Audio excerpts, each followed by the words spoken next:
On a summer morning in Idaho, a mother watched her daughter leave with the family dog for a quick morning walk, not knowing it would be the last time she'd see either of them. Police searches turned up nothing. Volunteers found no clues, and the case grew colder with each passing week.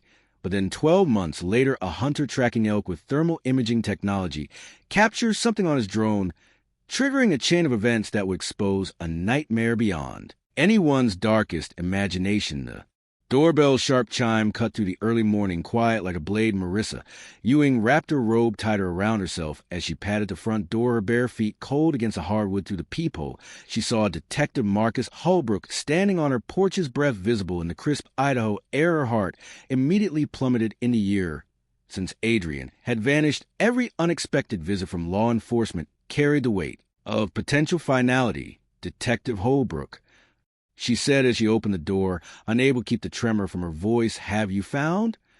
Mrs. Ewing, may I come in? I have news about your daughter's case.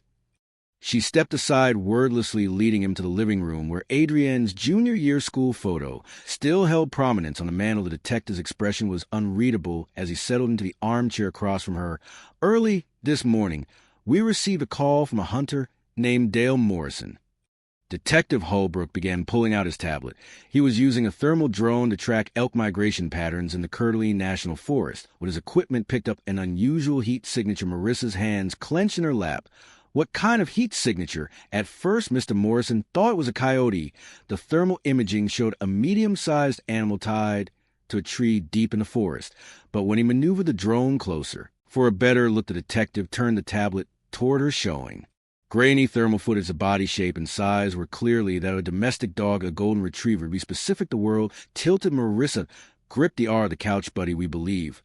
So the hunter immediately contacted us, and we dispatched a team. Mrs. Ewing, somehow, after an entire year, your daughter's dog is still alive. That's that impossible. Marissa whispered. How could he survive that long? Where's Adrian? If she were mobilizing search teams immediately, Detective Holbrook said quickly. Every available unit is being deployed to that area, but I need to tell you that the dog has already been rescued. He's at the Northern Idaho Emergency Veterinary Clinic on Highway 95. He's alive, Mrs. Ewing. And from what the rescue team reported, he's been cared for. Marissa was already standing, her mind racing. Cared for? What do you mean cared for? I think it's best if you see for yourself. I can drive you there now if you'd like. 20 minutes later, they pulled into the veterinary clinic's parking lot. Marissa barely waited for the detective parked before she was out of the car. Rushing through the glass doors, a receptionist, recognizing the urgency in her face, immediately led them back to an examination room. Saracen, a woman in her 40s with kind eyes behind wire rimmed glasses, was bent over a golden retriever on the examination table. Even from behind, even after a year, Marissa knew it was Buddy. His coat was matted in places, his frame thinner, but it was unmistakably him. Mrs. Ewing, Dr. Chan said gently, stepping aside. He's sedated right now, just to keep him calm while we examine him, but he's going to be okay. Marissa's hand shook as she reached out to touch Buddy's fur. He was real warm, breathing, alive. How? She managed to ask. Dr. Chen's expression grew puzzled. That's what's remarkable about this case. Despite obvious trauma and the circumstances, Buddy shows clear signs of regular feeding over the past year. When we pumped his stomach, we found recent food. Looks like dried dog food. Probably from within the last 12 hours. His body condition is actually relatively good, all things considered. Someone has definitely been caring for him. Someone was keeping him alive, Detective Holbrook said quietly. The question is who and why. Marissa's fingers found the rope burns around Buddy's neck, fresh and raw. These marks, yes, from being tied to the tree. But look here, Dr. Chin pointed to Buddy's collar. This isn't the collar he was wearing when he disappeared, is it? Marissa stared at the blue collar plane and tagless number. He had a red leather collar with his tags, his name, our address, my phone number. This is different. Someone changed it, Detective Holbrook said, making notes. Someone who didn't want him identified if he was found too soon. But why keep him alive at all? Marissa asked, her voice breaking. If someone took Adrian, why feed her dog for a year? Why tie him up where he could be found? The detective's jaw tightened. Those are questions we intend to answer. The search teams are already converging on the area where Buddy was found. If Adrian is out there, if there's any trace of her, we'll find it. Dr. Chin gently stroked Buddy's head. He's been through a lot, but he's a fighter. I'd like to keep him here for observation for at least 24 hours, run some more tests, but physically he's going to recover. Marissa nodded numbly, unable to tear her eyes away from the dog, who had been her daughter's constant companion buddy, had been Adrienne's 16th birthday present just 2 years ago. They'd been inseparable, taking their morning walks together every Saturday, without fail, until that Saturday morning last July, when neither of them came home. Mrs. Ewing, Detective Holbrook, said softly, "This is the strongest lead we've had. Someone kept this dog alive for a reason. That someone knows what happened to Adrienne."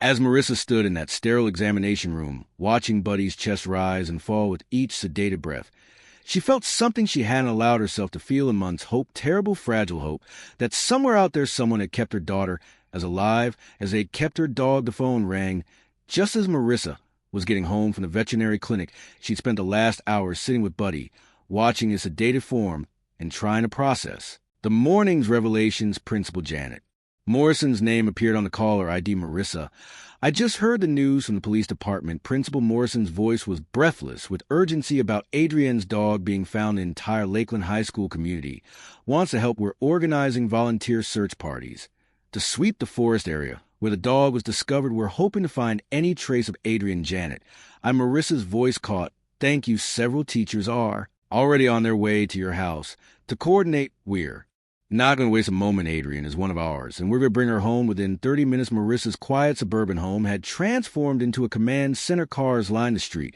as teachers, staff, and parent volunteers arrived with maps, first aid kits, and walkie-talkies. Her kitchen table was covered with topographical maps of the Cordine National Forest, and someone had set up a coffee station on the counter. Jim Rodriguez, the school's head football coach, who was serving as search coordinator, stood at the head of the table with a laser pointer.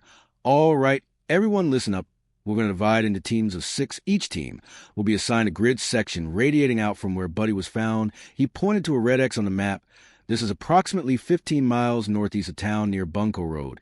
It's rough terrain." Folks among the gathered volunteers, Marissa noticed Mr. Tobias Chandler, Adrienne's AP biology teacher.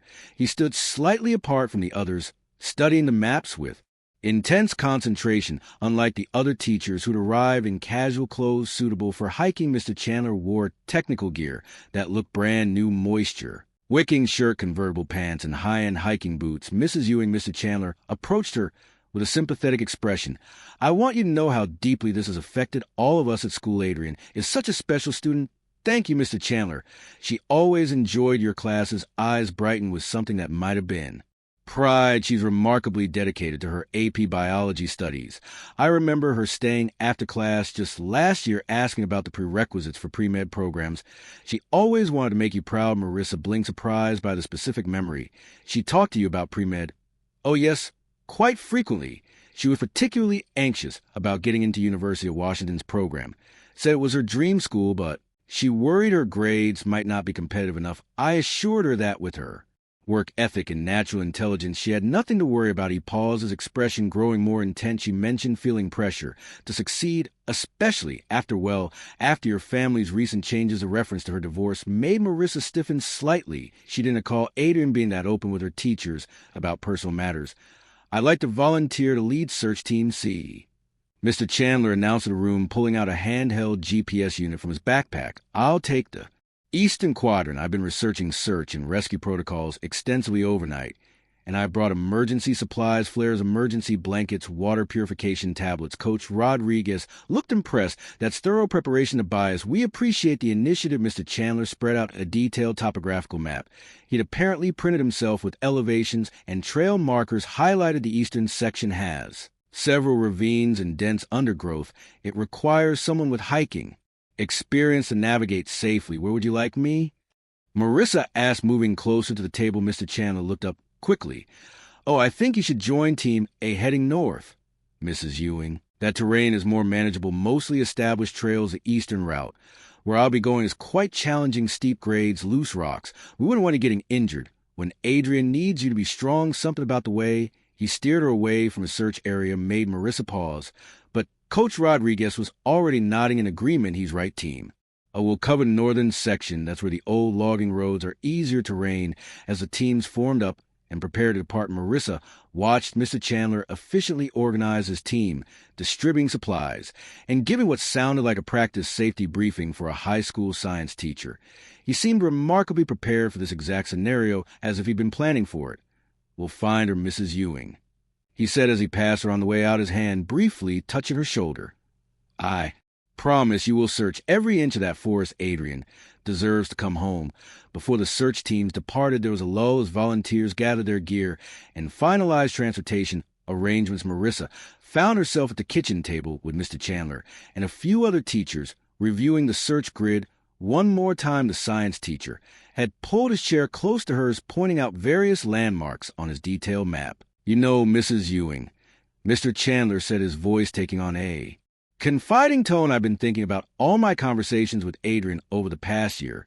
There might be places she mentioned that could help narrow our search." What kind of conversations? Marissa asked, grateful for any potential leads. Well, she often talked about her college goals during our sessions. She was deeply anxious about getting into a good pre-med program. He leaned back, his expression thoughtful. "She specifically mentioned her fear of disappointing you, especially after your husband left. 3 years ago, she felt like she had to be perfect to make up for all the upheaval." Marissa's breath caught. The divorce had been finalized 3 years ago, yes, but Adrian had been so stoic about it. She'd never expressed those feelings to Marissa directly. "She told you about that?" "Oh, yes, we talked quite extensively." Her perfectionism was really weighing on her. She'd say things like, "Mom's been through so much, I can't let her down. And what if I'm not smart enough for medical school?" She was putting tremendous pressure on herself. Mrs. Patterson, the English teacher, shifted uncomfortably in her seat. "I didn't realize Adrian was struggling that much. She always seemed so confident in class. She opened up during our tutoring sessions." Mr. Chandler explained, "One-on-one environments tend to make students more comfortable sharing their concerns." "I'm so grateful for those tutoring sessions," Marissa said, touching his arm. Briefly, her biology grades improved so much from B's to A's. Those Monday and Wednesday sessions really made a difference. Mr. Chandler's expression flickered for just a moment before he smiled. "Actually, we met on Tuesdays and Thursdays. I remember specifically because those were my designated tutoring days." Marissa frowned. "No, I'm certain it was Mondays and Wednesdays. Those were my late shifts at the hospital. I remember because I'd leave dinner in the fridge for her on those nights. Memory can be tricky during stressful times," Mr. Chandler said smoothly, "but I'm quite certain it was Tuesdays and Thursdays. In fact, Adrian preferred studying in the science prep room rather than the library because it was quieter, more private for concentrated learning." The prep room coach, Rodriguez, interjected, "Isn't that usually off limits to students? I made an exception for dedicated students like Adrian. She'd actually help me organize supplies while we reviewed material. Kinesthetic learning, you know it, helped her retain information better." Mr. Chandler's voice took on an almost nostalgic quality. "She earned quite a bit of extra credit by staying after school to help prepare lab experiments." Such a dedicated young woman. Marissa felt a strange unease creeping up her spine the way he spoke about these private sessions, the detailed knowledge of her daughter's inner thoughts. It seemed beyond what a typical teacher-student relationship would involve. "How often did these prep room sessions happen?" she asked carefully. "Oh, quite regularly. Sometimes she'd stay until 5 or 6 o'clock. In the evening, especially when we were preparing for a big exam. She was determined to maintain her average." He smiled, but there was something in his eyes that made Marissa's skin prickle. "I told her that with her natural intelligence and my guidance, she could achieve anything." She set her mind to Mr. Chandler's phone face up on the table suddenly buzzed with an incoming text. Before he could grab it, Marissa caught a glimpse of the preview notification. "Stick to the plan." He quickly flipped the phone over, his movement just a bit too swift, too nervous. "Probably other teachers checking about the search," he said, but his voice had taken on a slightly higher pitch. "Aren't you going to answer it?" Mrs. Patterson asked. "Could be important for the search coordination." No, I'm sure it's nothing urgent. We should focus on the task at hand." He turned back to the map, but Marissa noticed his hands were no longer quite steady as he pointed to various sectors. The unease in Marissa's stomach was growing stronger. The personal details. He knew the confusion about the tutoring schedule, the private sessions in restricted areas, and now this cryptic text message individually. They might mean nothing, but together they painted a picture that made her deeply uncomfortable. "Mr. Chandler," she said slowly, "did Adrian ever mention any specific places in the forest where she liked to hike? Any trails she particularly enjoyed?" His eyes met hers, and for just a moment she saw something flicker in them. Calculation, fear? No. She wasn't much of an outdoors person, preferred her books to hiking boots. That's why this whole disappearance is so puzzling. It wasn't like her to go off trail, but Marissa knew that was a lie. Adrian loved hiking, had been on the trail team sophomore year. Either Mr. Chandler didn't know her daughter as well as he claimed, or he was deliberately being deceptive. Neither option sat well with her. The commotion in her driveway grew louder as search teams loaded equipment into vehicles. Through the living room window, Marissa could see Mr. Chandler directing his team with practice efficiency, distributing walkie-talkies and checking backpacks. Something about the conversation at the kitchen table nodded her. Those inconsistencies about the tutoring schedule, the unsettling familiarity with which he spoke about her daughter's inner thoughts. Unable to shake her growing disc of Marissa slipped away from the crowd and climbed the stairs to Adrienne's room. She'd left it largely untouched since the disappearance. A shrine to her missing daughter, the bed was still made with the purple comforter Adrienne had picked out for her 16th birthday. Her desk sat exactly as she'd left it that July morning. Laptop closed, pencil cup full, textbook stacked neatly on the shelf above. Marissa pulled open the desk drawer where Adrienne kept her academic planner. Her daughter had always been meticulous about scheduling. A trait inherited from her father, the planner, was a thick spiral-bound book with monthly and weekly views, its pages filled with Adrienne's neat handwriting in various colored pens. Flipping back to the previous school year, Marissa found September and began searching for any mention of tutoring sessions there in the second week of September. Written in blue ink, science, help Mr. C, 330 room 214. But it was on a Monday, not Tuesday or Thursday, as Mr. Chandler had insisted. Her fingers trembled as she continued to the pages. Another entry 2 weeks later, again on a Monday. Then a Wednesday session in early October with a note, canceled. Mr. C has meeting rescheduled to Friday. The pattern that emerged was nothing like the regular Tuesday-Thursday schedule. He described the sessions were scattered, sporadic, and frequently rescheduled. At his request, Marissa found Adriana's progress report cards tucked into the planner's pockets. In September, her biology grade was a solid B by October. When these after-school sessions became more frequent, according to the planner, it had jumped to an A by November, perfect scores across the board. She turned back to the October weekly pages, reading more carefully now in the margins. Adrienne had made little notes in purple pen, her favorite color for personal thoughts. October 15th, Mr. C says, I'm special, different from other students. October 22nd, earn my today, Mr. C. So proud the language made Marissa's stomach turn.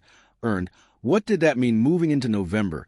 She found more concerning entries. Several lunch periods were marked with science prep room organizing supplies, but with time notations that didn't make sense. 12 to 12:45 when Lakeland High's lunch period was only 30 minutes long. Another entry showed 12 to 12:50 with a note, late to English, but Mr. C wrote me a pass. Her hands were shaking now as she reached November 18th. There in Adrienne's careful script was an entry that made her blood run cold. Mr. C gave me the pink bracelet for being his best student today.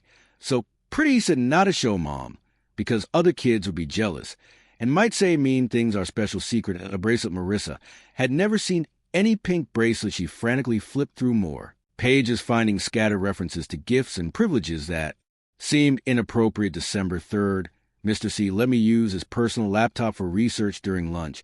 He trusts me so much. December 10th, found our secret study spot today. Mr. C says it's just for his special students. Had a promise not to tell anyone, not even Jess. Jess was Adrienne's best friend. They told each other everything, or at least Marissa had thought they did. The December 15th entry was longer, taking up the entire notes section for that day. Mr. C explained why our tutoring is different from what other kids get. He says, I have potential that needs special nurturing away from the mediocre masses. His words, a secret study spot is perfect. No interruptions, no jealous kids watching. He says, by senior year, I'll be so far ahead of everyone else that getting into UW will be easy. Mom will be so proud. Just have to keep our methods private. Mr. C says people wouldn't understand how special our connection is. Marissa's legs gave out, and she sank onto Adrienne's bed. The planner clutched in her trembling hands. The language, the secrecy, the gifts, the isolated meetings, it all painted a picture of grooming that made her physically ill. How had she missed this? How had the school missed this? Through the window, she could hear car doors slamming as the search teams prepared to leave. Mr. Chandler's voice carried up from the driveway, authoritative and confident as he gave last-minute instructions to his team. The same voice that had whispered to her daughter about being special, that had lured her into secret meetings with gifts and promises. Marissa's mind raced. Should she call Detective Holbrook? But what if she was wrong? What if she was just a paranoid mother reading too much into innocent teacher-student interactions? The entries were concerning, but not explicitly criminal. And if she was right, if Mr. Chandler had been grooming Adrienne, what Did that mean for her disappearance, the sound of engines starting below made her decision urgent. The search teams were about to leave, including Mr. Chandler's team heading to the eastern quad in the area. He'd specifically steered her away from Marissa, tucked the planner into her jacket, and hurried downstairs. Her mind made up. The search teams were loading into their vehicles, volunteers checking equipment and confirming radio frequencies. She spotted her assigned team, a gathering near Coach Rodriguez's SUV, but her eyes were fixed on Mr. Chandler as he walked toward his silver Honda Accord. Mrs. Ewing were about ready to head out, called Mrs. Patterson from team. "Hey, I'll be right there," Marissa replied, moving toward her own car. Instead, "Just need to grab something from my vehicle." She slipped into her Toyota Camry and started the engine, watching through her rear-view mirror as Mr. Chandler's Honda pulled out of her driveway. Team C was supposed to head northeast toward the forest toward Bunko Road, where Buddy had been found, but as Marissa eased onto the street, maintaining a careful distance, she watched Mr. Chandler turn south onto Highway 95, the complete opposite direction. Her hands tightened on the steering wheel. Where was he going? She followed at a distance, keeping at least 2 cars between them. When possible, the Sunday afternoon traffic was light enough that she could track his silver Honda without getting too close. About 3 mi down Highway 95, Mr. Chandler suddenly pulled into a gas station. Marissa's heart pounded as she drove past, not daring to stop. In her side mirror, she saw him get out his car and look around the parking lot, his posture tense and watchful. She pulled into a McDonald's parking lot for a mile down and waited, watching the road. 5 minutes later, his Honda appeared again, continuing south this time. She let 3 cars get between them before pulling back onto the highway. They drove for another 2 miles before Mr. Chandler made another unexpected stop, this time at a seemingly abandoned fruit stand on the side of the road. He didn't get out, just sat there for a full minute. Marissa pulled off onto a side road, partially hidden behind a cluster of pine trees, and watched him through her binoculars, a pair she'd bought for Adrienne's brief interest in bird. Watching Mr. Chandler was checking his mirrors repeatedly, his head swerving left and right. He was looking for someone, looking for her. After another minute, he pulled back onto the highway. Marissa's mouth was dry as she continued following him. He turned west onto Rimrock Road, a winding two-lane that led toward the older residential areas on the outskirts of town. She knew this area. It was where many of the original settler homes still stood, craftsman-style houses from the early 1900s, scattered among newer developments. She had to fall back further now, the lighter traffic making her car more conspicuous. The Honda disappeared around curves, reappeared on straightaways, leading her deeper into the rural landscape. After about 4 miles, she saw his turn signal flash as he pulled into a gravel driveway. Marissa drove past, not slowing, and caught a glimpse of an old craftsman house set back from the road, partially hidden by overgrown rhododendrons. She continued for another 1/4 mile before finding a place to turn around, then parked on the shoulder behind a stand of Douglas firs. Her phone still had decent signal out here. With trembling fingers, she searched the address she'd glimpsed on the mailbox. 4847 Rimrock Road. The county assessor's website loaded slowly, but finally the property information appeared. Owner, estate of Ella Laner Chandler, date of death November 2019, beneficiary Tobias Chandler. Her heart was hammering now. She refined her search, finding Ella Laner Chandler's obituary, a retired school teacher, preceded in death by her husband William, survived by her grandson Tobias. The property had been in the Chandler family since 1947. A quick search on Zillow showed more disturbing information. The house had been listed as a rental property in March 2020, just months after Ella Laner's death. Charming 3-bedroom craftsman on 2 acres, perfect for someone seeking rural tranquility. But the listing status had changed to temporarily off-market on June 15th, 2023. Marissa did the math quickly. Adrienne had disappeared on July 8th, 2023, less than a month after Mr. Chandler had pulled his grandmother's house off the rental market. She crept back toward the property on foot, staying in the tree, and from her hidden vantage point, she could see the house more clearly. It appeared well-maintained, the yard mowed, the paint fresh, but newspapers were accumulated on the front porch. She could see them from here, a small pile that suggested about a week's worth, as if someone was maintaining the property, but not actually living there full-time. Fresh tire tracks in the gravel driveway caught her attention, not just for Mr. Chandler's Honda, which was now parked near the detached garage. There was another set, slightly older, but still recent, leading to the back of the property.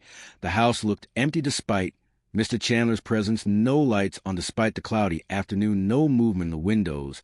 But he'd enter with a key confidently like someone who came here regularly. Where was he supposed to be right now, leading a search team through the eastern quadrant of the forest, looking for traces of her daughter? Instead, he was here at a house he'd taken off the rental market 3 weeks before. Adrienne vanished. Marissa crouched behind a thick cluster of huckleberry bushes, her phone in her hand, Detective Holbrook's number on the screen. Her thumb hovered over the call button. What would she say? That she followed a teacher to his grandmother's house instead of joining the search, that she had a feeling something was wrong based on some planner entries, and the fact that he'd driven the opposite direction from where he was supposed to be. She could imagine the detective's response. Did you see anything criminal? Do you have evidence of a crime? And what did she have really a teacher at a house he legally owned concerning? But vague diary entries, a bad feeling in her gut, numbers. She needed more before she made that call. If she was wrong, if this was all paranoid delusion brought on by grief and the morning shock of finding Buddy alive, she'd not only embarrass herself, but potentially derail the actual search efforts. And if she was right, she couldn't risk Mr. Chandler being alerted and potentially harming Adrienne. Marissa backed away from her hiding spot and made her way to her car. She drove back down Rimrock Road, looking for a better vantage point. About a quarter mile from the Chandler property, she spotted an abandoned barn, its red paint peeling and roof partially collapsed. A rutted dirt path led behind it. Perfect.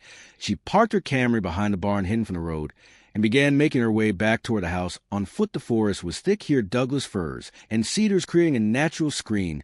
She moved carefully, avoiding dry branches, grateful for the soft forest floor dampened by recent rain. The back of the Chandler property came into view through the trees. From this angle, she could see details she'd missed on the front. The basement level of the house was more visible here, where the ground sloped away. Most of the basement windows had been replaced with glass blocks, the thick, opaque kind that let in light but prevented anyone from seeing in or out. It was an unusual modification for a rental property, but there was one small window that hadn't been fully blocked. A ventilation window, maybe 8 and high and 2 feet wide, still glass, but with what looked like curtains hanging inside. Fresh concrete patches around the foundation caught her eye. Someone had done recent work here, sealing gaps or perhaps reinforcing the foundation.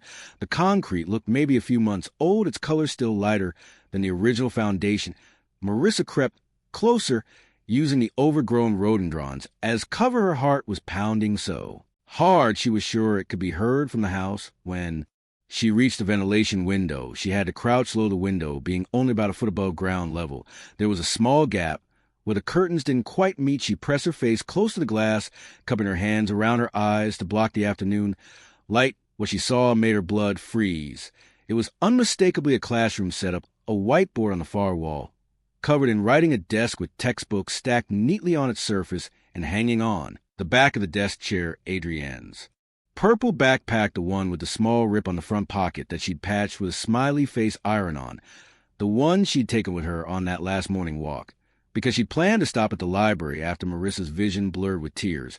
But she forced herself to focus, to catalog everything she could see. The textbooks were definitely from Lakeland High. She recognized the AP Biology text, the same edition Adrienne used. The whiteboard was covered in notes about cellular respiration. The handwriting, unmistakably Mr. Chandler's, same precise script she'd seen on Adrienne's returned assignments. The room looked lived, and there was a small refrigerator in one corner, a microwave on top of it, a narrow bed against a stone wall. And those were definitely old stone walls, suggesting this had once been a root cellar, a door that must lead to a bathroom based on the PVC pipe. She could see running along the ceiling movement in her peripheral vision made her freeze. Mr. Chandler descended what must be stairs outside her field of view, carrying a tray. She could see sandwiches, a glass of milk, an apple cut into slices the way Adrienne always liked them. He moved out of view toward the area under the stairs where she couldn't see, but she could hear his voice muffled through the glass, but still audible. I brought lunch turkey and Swiss, your favorite. There was a response, a young female voice, too quiet to make out the words your mother still hasn't figured out. Mr. Chandler continued, his voice taking on that same confidential tone she'd heard at her kitchen table. But we need be more careful now that they found the dog. Another response, longer this time. The tone wasn't panicked or pleading. It sounded resigned, weary, like someone having a conversation they had many times before. I know you miss him, Mr. Chandler said, but it was necessary. We couldn't have him leading them here too soon. You understand that, don't you? Everything I do is to protect you, to protect what we're building together the female voice again. And this time Marissa caught a few words carried on the draft from the ventilation. "Window mom, won't the assignments your mother will understand eventually," Mr. Chandler replied. "When you graduate with perfect scores, when you get into medical school, when you become everything you're capable of becoming, she'll see that I was right. That traditional school was holding you back our way is better." Marissa pressed her hand over her mouth to stifle a sob Adrian her. Baby girl was down there alive, but imprisoned in this man's delusion based on the stone walls and the narrow window. It had to be a converted root cellar, probably dating back to the house's original construction, a perfect prison, soundproof, windowless, except for that small ventilation gap, invisible from the road. She had to call for help now. This was evidence, real evidence. Her daughter was alive. Marissa's hand shook violently as she pulled out her phone, still crouched beneath the basement window. She backed away slowly, trying to put distance between herself and the house, while maintaining inside the back door the HVAC unit, humming softly near the corner of the house, provided some cover. She pressed herself against its metal surface and dialed 911. 911, what's your emergency? The dispatcher's calm voice seemed surreal against the pounding of Marissa's heart. This is Marissa Ewing. She whispered urgently, "My daughter Adrian has been missing for a year. I'm at 4847 Rimrock Road. And I can see her. She's being held in the basement by her teacher, Tobias Chandler, ma'am. I need you to speak up."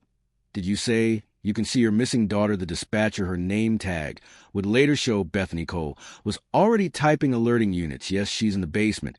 I saw her backpack. Heard him talking to her. It's 4847 Rimrock." Marissa shifted her weight to spell out the street name more clearly, and her foot came down on something that cracked like a gunshot in the quiet afternoon. She looked down in horror at the shattered decorative solar light, its plastic housing split and glass scattered on the ground. The back door slammed open with such force it bounced off the wall. Mr. Chandler stood there, his face twisted with rage, his normally composed features distorted. "I know you're there," he shouted, his eyes scanning the yard. "Marissa, you followed me. You couldn't just trust me to search for her, could you?" Marissa ran, phone still pressed to her ear. She sprinted toward the tree and, hearing the dispatcher's urgent voice asking for her location. "Rimrock Road, 4847, send help now." He's chasing her, foot caught on a route.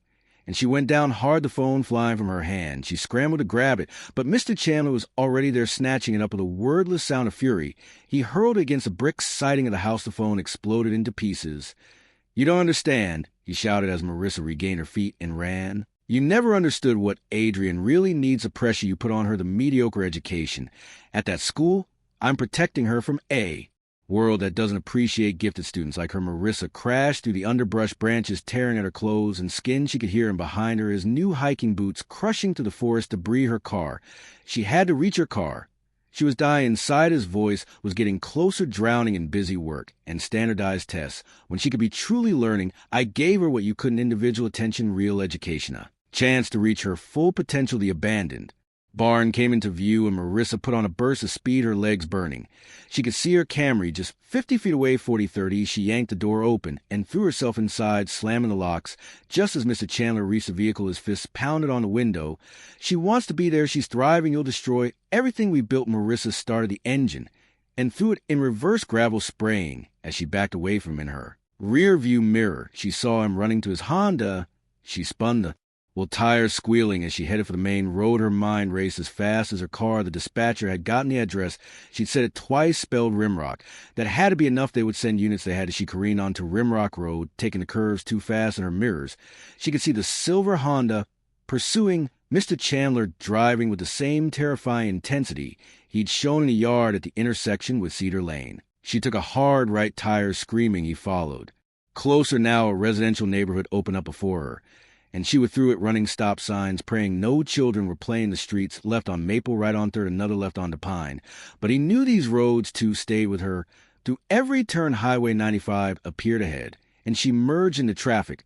Without looking, horns blaring around her, the Honda followed, cutting off a pickup truck to stay on her tail. But the heavier traffic worked in her favor. She could weave between cars.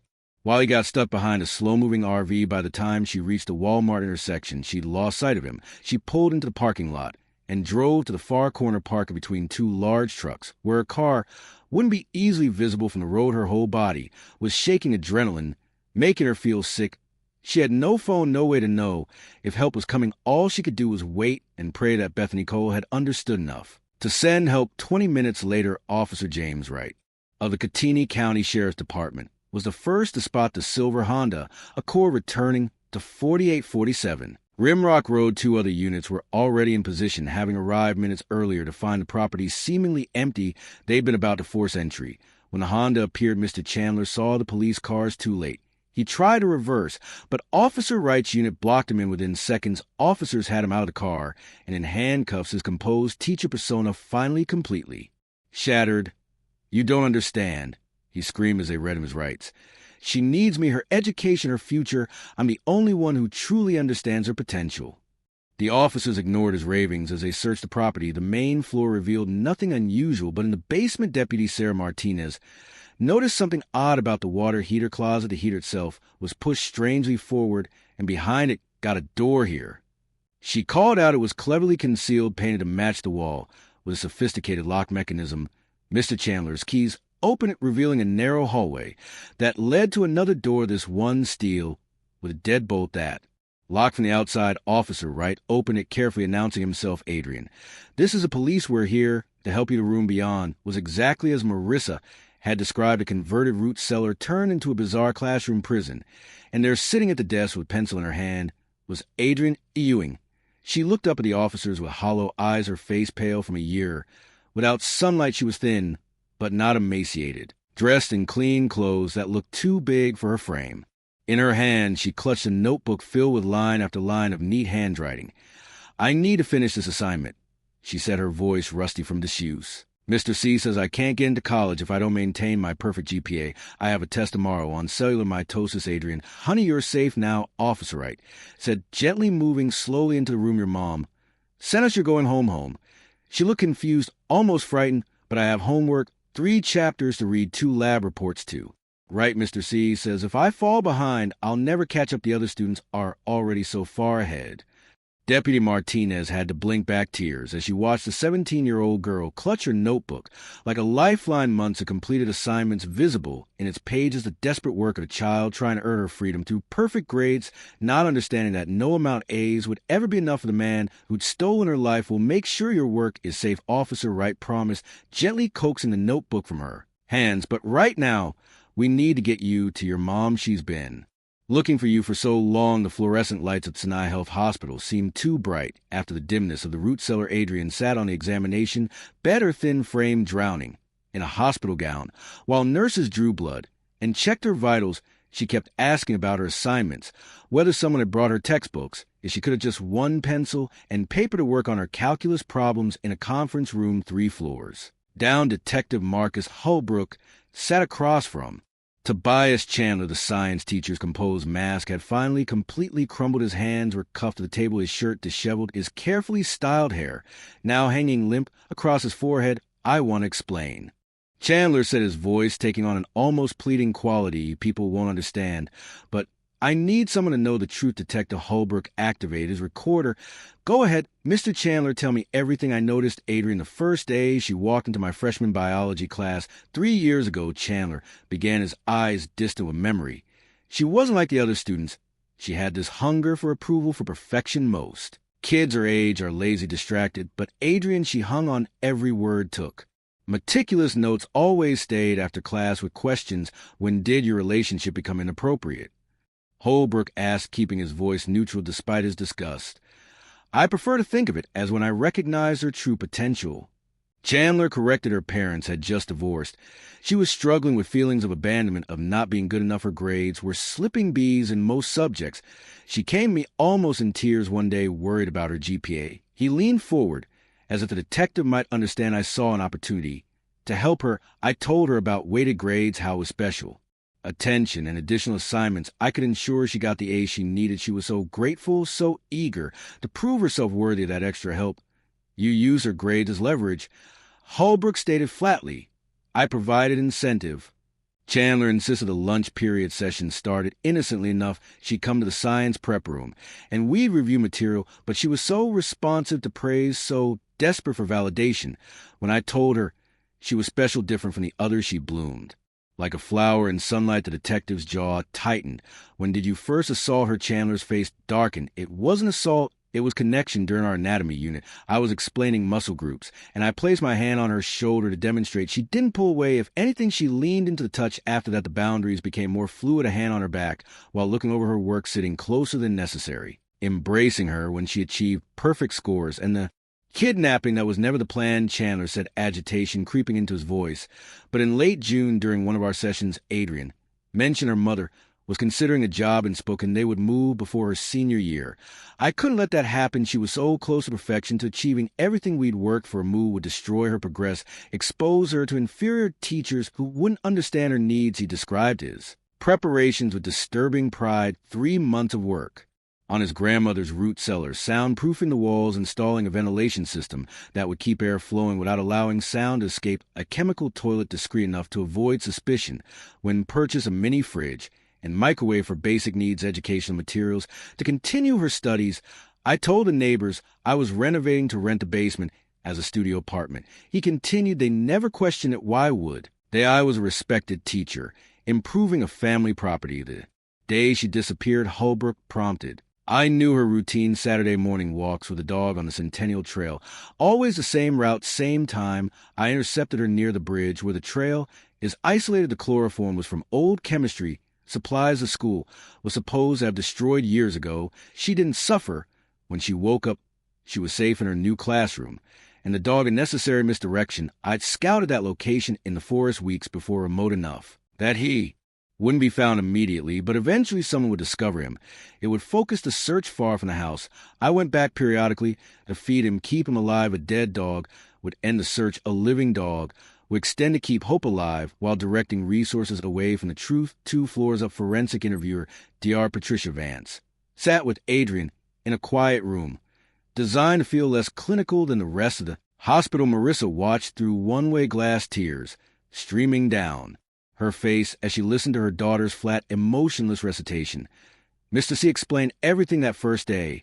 Adrian set her eyes focused on her hands. He said, Mom was relieved I was gone, that now she could date without worrying about setting a bad example, could save money instead of paying for college.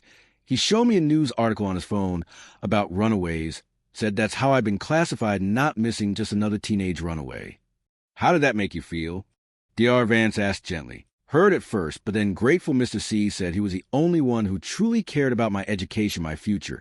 He risked everything to give me individual attention, to prepare me for college without the distractions and inferior teaching at regular school. She described her daily routine with disturbing. Normally wake at 6 a.m. breakfast, usually cereal or toast, that he'd bring down mathematics from 7 to 9 science, until lunch afternoon for history, and English evening for test.